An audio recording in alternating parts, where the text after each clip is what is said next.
At the end of 2023, this blogger captured scenes from a mall located in Shanghai's urban area. Despite the surrounding real estate being priced over 120,000 yuan per square meter, the mall was eerily deserted, raising questions about whether the physical economy has reached its darkest hour.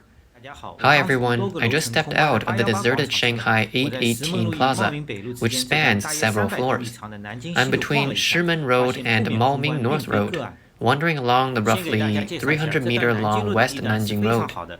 I noticed that many shops are closed, which isn't just an isolated case. Let me tell you, this part of Nanjing Road is prime real estate. It's a traditional commercial street in Shanghai, featuring West Nanjing Road Station, serviced by Metro Lines 2, 12, and 13. What we see now are the street-facing shops of Zhongchang Building, opposite 818 Plaza. One shop is lit up in broad daylight, but completely empty. Despite being near the Metro Line 2 exit, these few shops have changed hands several times over the years, selling clothes, running a Starbucks, and a Cha Bai Dao tea joint, and have also been closed several times. Business seems tough. A blogger highlighted the dire state of Shanghai's physical economy this year, noting that 80% of business owners running hotels, restaurants, and supermarkets are operating at a loss or barely breaking even. I shot this video yesterday with my family in Shanghai, showcasing the once famous Zhengda Plaza. I'm sure many of you know this place, but look at it now. This was around 6:30 p.m. yesterday. It should be a peak time with high foot traffic, but it's visibly deserted. I guess there were less than 300 customers or visitors in the entire mall. Many shops were closed, including during meal times, when it's usually busy. The situation is similar in other nearby malls. Business is terribly slow. The man believes this reflects the current state of the physical economy, including malls and supermarkets near his neighborhood. He thinks there are two reasons: the impact of internet sales, online shopping, and live streaming on the physical economy, and the fact that many people simply don't have the money to spend right now. The downturn in Shanghai's real economy is apparent and has impacted the development of new projects. A hot topic in China's business circles is the reported halt of the Golden Central Development Belt project in Shanghai, planned with a total investment of about 624 billion yuan. Initiated in July 2020 under the leadership of the Chinese Premier Li Qiang during his tenure in Shanghai, experts believe the project's suspension reflects a pessimistic outlook on China's economy, governmental budget constraints, and a significant reduction in infrastructure projects. A leaked document titled Supplementary Notice Urgent on Reviewing the Golden Central Development Belt New Construction Project for 2024 suggests that after reviewing the new projects planned for 2024 in the Golden Central Ring Development Belt, authorities have decided to postpone non-public welfare projects, including residential, commercial, office, research, and industrial developments. The document, originating from the Pudong New Area Golden Central Development Belt Construction Command Office, requires a written assessment of the current progress, necessity of the project, and the impact if the projects were postponed. According to Radio Free Asia, Mr. Li, a Shanghai resident familiar with the Golden Central Development Belt project, confirmed the authenticity of this notice. He mentioned that due to high starting prices in land auctions, many transactions failed, leading authorities to strictly control new projects to prevent capital outflow. Insiders from Shanghai's real estate industry also confirmed the halt of the Golden Central Development Belt project. They said that Shanghai has stopped new development projects, and projects initiated last year or earlier have been suspended. With newly constructed houses and office buildings failing to attract buyers or renters, Pudong's office buildings and shopping malls are experiencing a downturn. Shanghai's high vacancy rate in housing is exacerbated by the departure of foreigners and residents from other regions. Mr. Sheng, a manager at a real estate company in Shanghai's Pudong New Area, stated that the Chinese government has begun to restrict developers' access to land. Small-scale developers are completely denied the rights to develop land. Moreover, the real estate market in third and fourth-tier cities has even experienced a 50% drop in prices, with no guarantee of sales. While some residents in first-tier cities still have purchasing power, last year's market was trending downwards, with fewer people buying homes. Independent commentator Cai Shen-kun believes the slump in China's real estate market, compounded by the withdrawal of foreign investment, has worsened Shanghai's economic situation. People's expectations for the future have virtually vanished, as China's economy is either stagnant or declining. Over the past few decades, people have hoped for high returns through real estate investment, as Shanghai's market was on the rise, leading to continuous borrowing. However, the current halt in Shanghai's so-called vanity projects due to market concerns indicates that the Beijing authorities have realized that continuing this trend will lead to more unfinished projects. This blogger from Shanghai bluntly stated that houses in the city are not selling, with even property viewings becoming rare. Why is this? His cousin, preparing for marriage, found his father struggling to sell a property in Kunshan, which is adjacent to Shanghai. He bought it 2 years ago for 23 to 24,000 yuan per square meter, but local agents in Kunshan informed them that the property was unsellable, with over 200 households in the area also looking to sell. Consequently, the cousin's family decided to sell their property in Pudong Shanlin, Shanghai. Despite its reasonable price and desirable location within the inner ring, the property, listed in August, remained unsold after 4 months and attracted no inquiries. Reports indicate that the housing and rental prices in China's first-tier cities like Beijing and Shanghai have recently plummeted, leading to a significant drop in transaction volumes and a transaction cliff phenomenon, typical of a down market. Although the government has relaxed housing purchase restrictions to stem the fall in prices, the impact has been limited. Predictions suggest that, due to the housing market crisis, China's economic growth rate may decline to 4% this year. Another blogger revealed that recent price drops in Shanghai's housing market are alarming. Many people are afraid to look at transaction prices. Those who bought homes in 2021 are now in despair, with their down payments wiped out. Buyers from 2019 to 2020 are also fearful, as prices have fallen to 2019 levels. Even those who bought homes a decade ago are facing significant impacts. Concurrently, car prices in Shanghai are also falling. Guys, December has gone absolutely crazy. There's bound to be a brutal price war. Just got word that sales of all Volkswagen models have dropped, varying between 5,000 to 10,000. This year, especially with gasoline cars, Shanghai's second-hand car market is baffling and tough to sell. If cars like Audis, BMWs, and Mercedes can't sell, then it's whatever. But even smaller cars, priced at just a few thousand, can't be sold. What do? Simple. Drop the prices. Shanghai residents can directly feel the effects of post-pandemic salary cuts and layoffs across various industries, with few sectors expanding. Even previously planned large-scale recruitments have been cancelled. Observations over the past year include significant price drops in cars and houses, an increase in closed street-side shops, and a rise in vacant office spaces. It has been noted that while shopping in malls, there is a stark polarization in consumer spending. Wealthy individuals continue to shop regardless of price increases, while others have downgraded their spending. Social media bloggers have showcased the dismal state of Shanghai's physical stores. Shanghai is getting weirder. Malls are eerily quiet. I went to a nearby discount store, and it was so crowded you couldn't move. Brands were heavily discounted, and people were buying in bulk as if it were free. It's pretty absurd. Today, we are at the Greenland Center in Putuo. As soon as we entered, we saw a juice shop, probably the busiest in the mall. Walking around the ground floor, there's a clothing store. Most other shops are closed, and it's pretty deserted. Upstairs, it used to be filled with training institutions. The flower dance school was open last month, but has since closed. The flower shop has been hanging on, but I've never seen anyone buying there. A bit further, there's still an institution teaching calligraphy and art, barely hanging on. The mall is empty, especially surprising for a weekend when it should be bustling. The owner of a store in Shanghai also mentioned how business is getting tougher. Hello, I'm Xiang. Today is Sunday, and business is as bad as ever. Before I could make nearly 2,000 yuan on Sunday mornings, but now it's halved or even less. It's past 1 p.m. and I've only made a little over 800 yuan. Life in Shanghai is getting harder and business is declining year after year. There are fewer people from other places. Many have gone back to their hometowns. The young man mentioned earlier lost his restaurant business and had to work in a factory to support himself. Hello, I'm working in a Shanghai electronics factory, screwing components for 5,000 yuan a month.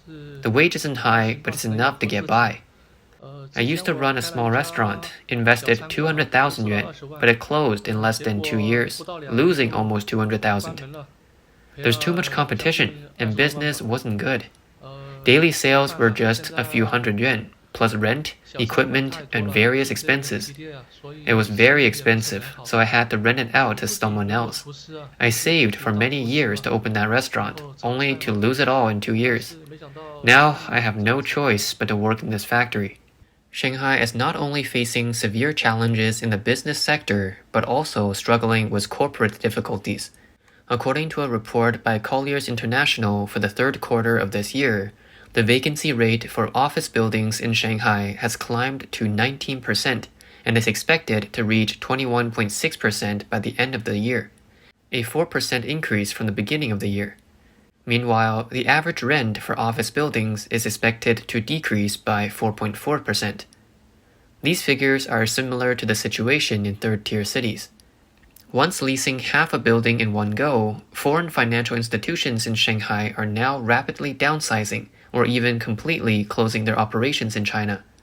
In the past 2 years, institutions that have closed their Shanghai offices include the Netherlands Bank, Citi Private Banking, the Norwegian Sovereign Wealth Fund, Morgan Stanley, Canadian Fund, BlackRock, Moody's, and Vanguard Bank. Amidst this downturn, the exitus of foreign corporate giants has led to a sharp rise in office building vacancy rates, almost bringing Shanghai's economy to a standstill. Moreover, as the financial center of the country, Shanghai has been under tremendous pressure in recent years. Starting in 2023, a critical financial indicator worth noting is the complete stagnation in the growth of deposits held by non-banking financial enterprises. To explain, non-banking finance mainly includes insurance, securities, and trust sectors.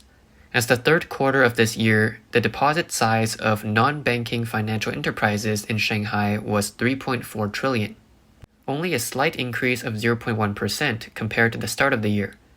This growth rate is negligible compared to the national average of 0.8%. The change almost reached a negative value, a situation akin to a stock market crash. The cash held by non-banking financial institutions actually reflects the liquidity in the financial investment sector. Considering the pressure of local debt in November and December last year, the upcoming months are expected to be more challenging. It is anticipated that the deposit growth of Shanghai's non-banking financial enterprises will turn negative, indicating a complete depletion of liquidity in Shanghai's financial market. Considering that the financial industry has consistently accounted for about 20% of Shanghai's total tax revenue, and including related service industries such as financial audit and consulting, this proportion can reach 25%. However, with the sector now in such a difficult situation, Shanghai's overall tax revenue is inevitably dire. Indeed, data has already indicated this. According to the Shanghai Tax Bureau of the State Administration of Taxation, Shanghai's total tax revenue, including national and local taxes, in the first 3 quarters of this year was 149.72 billion, a mere 2.84% increase compared to the 145.59 billion in the same period previous. Despite a national tax revenue increase of an astonishing 11.9% in the first 3 quarters of 2023 due to last year's tax relief and this year's back payments, Shanghai's growth rate lags significantly behind the national average. Regarding people's livelihoods, those working in Shanghai report that, after deducting essential living expenses, there is little left over. Many people have even stopped paying Social Security. It is reported that in the first half of 2023, the number of insured in Shanghai was only 15.28 million, a decrease of 70,000. The primary reason is that many people are unemployed and unable to afford social security payments, with the number of insured potentially even lower now. Additionally, the unemployment crisis is a major problem for many in Shanghai. This year has been tough in Shanghai. I've been laid off too. My boss called me at noon, saying they're dissolving our entire department. I'm unemployed now and receive a severance of N+1, 3.5 months salary for my 2 years and 1 month at the company, totaling 36,000 yuan. After finishing the handover this afternoon, I can leave early. Although I knew about the layoffs, it was still a letdown when my turn came. Jobs are hard to find now. After work, I started packing up my rental place. Since it's hard to find a job before the new year, we plan to move back to my hometown, Taicang. Thinking about the monthly mortgage and family expenses makes me anxious. Now my family only has my husband's part-time income of 5,000 yuan a month. I hope to find a job in Taicang before the new year, even if the salary is lower. It will be nice to spend some time with my kids each day. Amid a wave of layoffs and salary cuts for general job positions, even the traditionally stable public sector jobs are facing a crisis. People working in state-owned enterprises have indicated that even Shanghai civil servants are set to face salary reductions, signaling worsening economic conditions. It's reported that public servants working in the Shanghai region receive significantly higher salaries than urban civil servants. Relevant departments have decided to temporarily adjust the salaries of Shanghai civil servants, with section-level officials experiencing an annual salary decrease of 150,000 yuan compared to previous years. Some regions have already transitioned from administrative to contractual employment for civil servants, with contracts lasting 1 to 3 years or 3 to 5 years.